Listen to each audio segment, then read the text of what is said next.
Hello, Year 9. So, these couple of lessons this week, we're going to be working with the Turing Tumble simulator.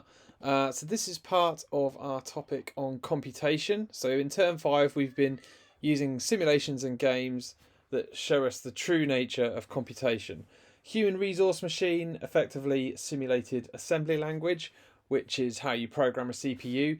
The Turing Tumble is looking to get a little bit lower than that and kind of show how logic gates and electrical circuits work in a sort of abstract manner. But instead of electrical current, we're using gravity, and instead of electrons, we're using marbles. So the simulator looks like this, and you can put pieces on the board and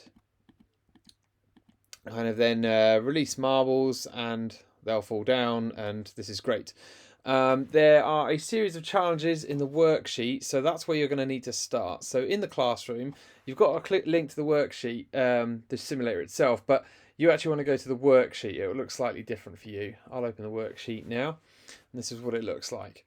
I've had to sort of take screenshots of the book because the actual book is 200 meg, which is far too much for the school computers to cope with. So if I scroll down, the first page is just how to play.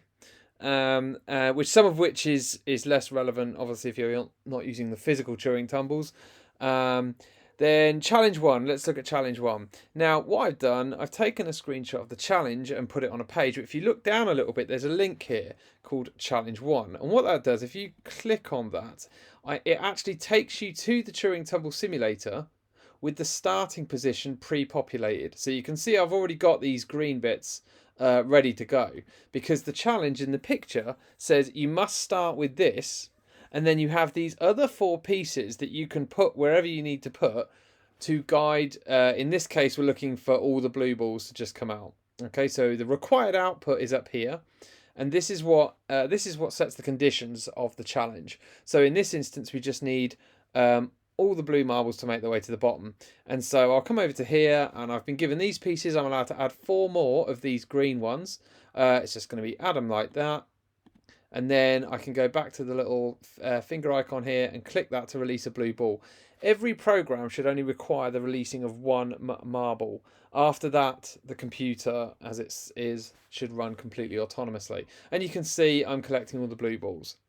Now this, as I've solved this, the address bar up here has been changing because the address bar actually saves the state of the board. So if I copy the address back into my workbook and dump it in like that, you'll end up with this kind of big looking URL, but I can actually now, just when I kind of look at what you've done, copy this back into a new browser window, and look, it's all done.